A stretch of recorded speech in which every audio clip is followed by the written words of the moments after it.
Capítulo 4. A disciplina. Os professores de escolas, colégios e universidades dão muita importância à disciplina e nós devemos estudá-la neste capítulo detidamente. Todos nós que passamos por escolas, colégios e universidades sabemos bem o que é a disciplina, regras, palmatórias, repreensões, etc. Disciplina é isso que se chama cultivo da resistência. Os professores de escola ficam encantados em cultivar a resistência. Ensinam-nos a resistir, a erguer algo contra alguma coisa. Ensinam-nos a resistir às tentações da carne, a nos açoitarmos e a fazermos penitência para resistir. Ensinam-nos a resistir às tentações que traz a preguiça, tentações para não estudar, para não ir à escola, e a brincar, rir, zombar dos professores, violar os regulamentos, etc. Os professores e professoras têm o conceito equivocado de que, mediante a disciplina, poderemos compreender a necessidade de respeitar a ordem da escola, a necessidade de estudar, de guardar compostura diante deles, de nos comportarmos bem com os demais alunos, etc. Existe entre as pessoas o conceito equivocado de que quanto mais resistirmos, quanto mais repelirmos, mais nos tornaremos compreensivos, livres, plenos e vitoriosos. Não querem se dar conta de que quanto mais lutarmos contra alguma coisa, quanto mais a repelirmos, quanto mais resistirmos a ela, menor será a compreensão. Se lutamos contra o vício da bebida, este desaparecerá por um tempo, mas como não o compreendemos a fundo, em todos os níveis da mente, ele retornará mais tarde, quando nos descuidemos da guarda, e beberemos de uma vez por todo o ano. Se repelimos o vício da fornicação, por um tempo seremos aparentemente bem castos, porém, em outros níveis da mente, continuamos sendo espantosos sátiros, como bem podem demonstrar os sonhos eróticos e as poluições noturnas. Depois, voltamos com mais força às nossas antigas andanças de fornicários e redentos, devido ao fato concreto de não termos compreendido a fundo o que é a fornicação. Muitos são os que rechaçam a cobiça, os que lutam contra ela, os que se disciplinam contra ela seguindo determinadas normas de conduta. Mas, como não compreenderão de verdade todo o processo da cobiça, terminam no fundo cobiçando não ser cobiçosos. Muitos são os que se disciplinam contra a ira, os que aprendem a resisti-la, mas ela continua existindo em outros níveis da mente subconsciente, mesmo quando aparentemente tenha desaparecido de nosso caráter. Ao menor descuido, o subconsciente nos atraiçoa e trovejamos e relampejamos cheios de ira. E quando menos esperamos e talvez por algum motivo sem a menor importância. São muitos os que se disciplinam contra o ciúme e por fim creem firmemente que o extinguirão. Mas, como não o compreenderão, é claro que aparece novamente em cena, e justamente quando já o julgávamos bem morto. Só com plena ausência de disciplinas, só em liberdade autêntica, surge na mente a ardente labareda da compreensão. A liberdade criadora não pode existir jamais dentro de uma armadura. Precisamos de liberdade para compreender nossos defeitos psicológicos de forma integral. Precisamos com urgência derrubar muros e romper grilhões de aço para sermos livres. Temos que experimentar por nós mesmos tudo aquilo que os professores na escola e os pais em casa disseram que é bom e útil.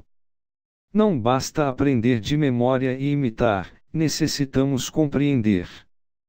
Todo o esforço dos professores e professoras deve ser dirigido à consciência dos alunos. Devem se esforçar para que eles entrem no caminho da compreensão. Não é suficiente dizer aos alunos que devem ser isto ou aquilo. É preciso que os alunos aprendam a ser livres para que possam por si mesmos examinar, estudar e analisar todos os valores, todas as coisas que lhes disseram ser boas, úteis, nobres, não basta meramente aceitá-las e imitá-las. As pessoas não querem descobrir por si mesmas, têm as mentes fechadas estúpidas, mentes que não querem indagar, mentes mecânicas que jamais indagam e que só imitam. É necessário, urgente e indispensável que os alunos e alunas, desde a mais tenra idade até o momento de abandonar as aulas, gozem de verdadeira liberdade para descobrir por si próprios, para inquirir, para compreender, a fim de não ficarem limitados pelos abjetos muros das proibições, censuras e disciplinas. Se aos alunos se diz o que devem e o que não devem fazer e não se lhes permite compreender e experimentar, onde então está a sua inteligência? Qual foi a oportunidade que se deu à inteligência? Para que serve passar em exames, se vestir bem, ter muitos amigos, etc., se não somos inteligentes? A inteligência só virá a nós quando formos verdadeiramente livres para investigar por nós mesmos, para compreender, para analisar independentemente sem temor à censura e sem o castigo das disciplinas. Os estudantes medrosos, assustados, submetidos a terríveis disciplinas, jamais poderão saber. Jamais poderão ser inteligentes.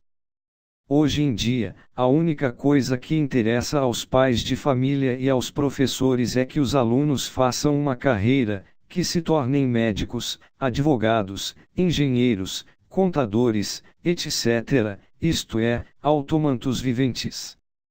Que depois se casem e se convertam em máquinas de fazer bebês. Isso é tudo.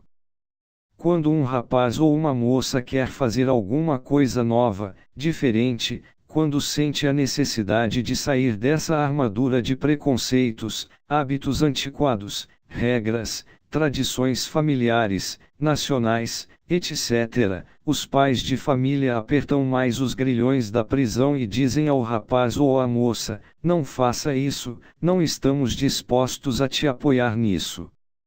Essas coisas são loucuras, etc.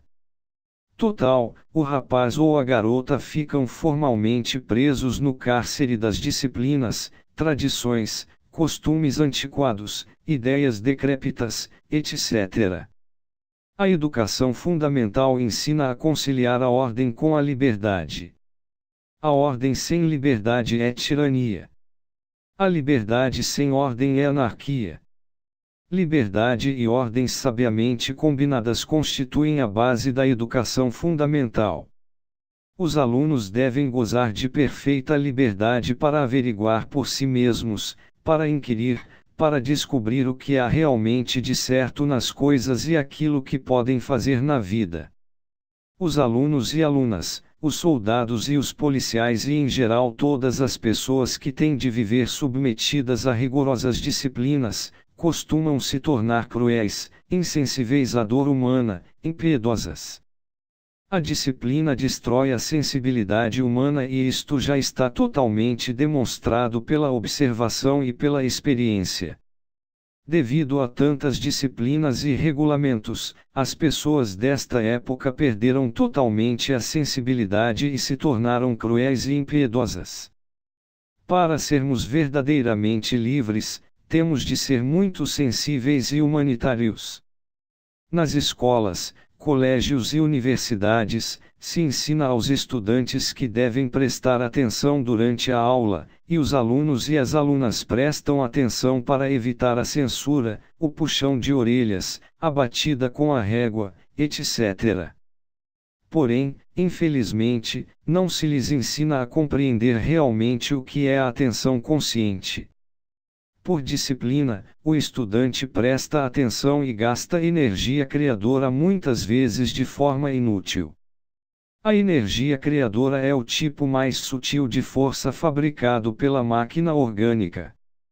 Nós comemos e bebemos e todos os processos da digestão são, no fundo, processos de sutilização, em que as matérias grosseiras se convertem em matérias e forças úteis. A energia criadora é o tipo de matéria e de força mais sutil elaborado pelo organismo.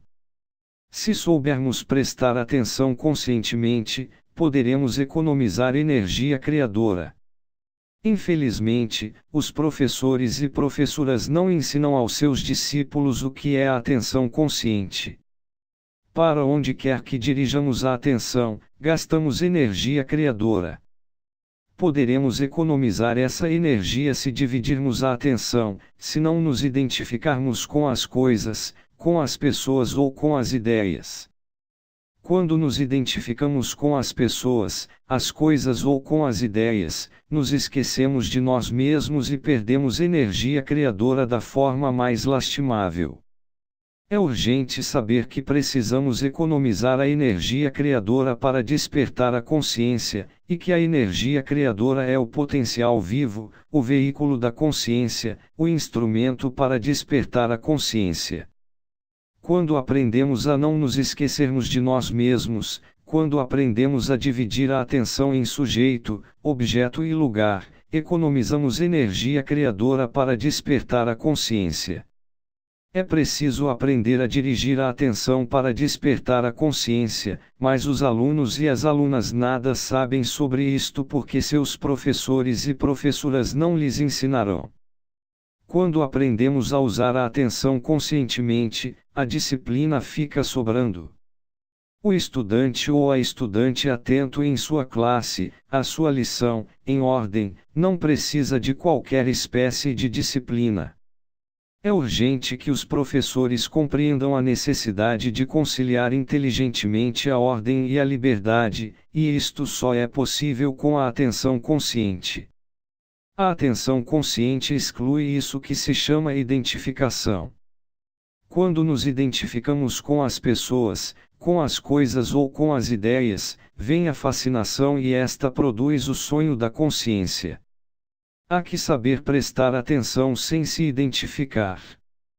Quando prestamos atenção em algo ou alguém e nos esquecemos de nós mesmos, o resultado é a fascinação e o sonho da consciência. Observem cuidadosamente alguém que está vendo um filme no cinema. Encontra-se adormecido. Ignora a tudo e a si mesmo, está oco, parece um sonâmbulo, sonha com o que vê no filme, com o herói da aventura. Os alunos e alunas devem prestar atenção nas aulas sem se esquecerem de si mesmos, para não caírem no espantoso sonho da consciência. O aluno deve ver a si mesmo em cena quando estiver prestando o exame ou quando estiver no quadro negro por ordem do professor, quando estiver estudando, descansando ou brincando com seus colegas. A atenção dividida em três partes, sujeito, objeto e lugar, é de fato atenção consciente. Quando não cometemos o erro de nos identificar com as pessoas, com as coisas ou com as ideias, economizamos energia criadora e nos precipitamos no despertar da consciência. Quem quiser despertar a consciência nos mundos superiores, deve começar por despertar aqui e agora. Quando o estudante comete o erro de se identificar com as pessoas, as coisas ou as ideias, quando comete o erro de se esquecer de si mesmo, cai na fascinação e no sonho. A disciplina não ensina os estudantes a prestar atenção conscientemente. A disciplina é uma verdadeira prisão para a mente. Os alunos e alunas devem aprender a dirigir a atenção consciente desde os bancos da escola, para que mais tarde, na vida prática, fora da escola, não cometam o erro de se esquecerem de si mesmos. O homem que se esquece de si mesmo diante de um insultador, identifica-se com ele, fascina-se e cai no sono da inconsciência. Então, fere ou mata e vai para a prisão inevitavelmente. Aquele que não se deixa fascinar com o insulto, aquele que não se identifica com ele, aquele que não se esquece de si mesmo, aquele que sabe usar sua atenção conscientemente, seria incapaz de dar valor às palavras do insultador, de feri-lo ou de matá-lo. Todos os erros que o ser humano comete na vida são devidos a que se esquece de si mesmo, se identifica, fascina-se e cai no sonho. Melhor seria que para a juventude, para todos os estudantes, se os ensinássemos o despertar da consciência, ao invés de escravizá-los com tantas disciplinas absurdas.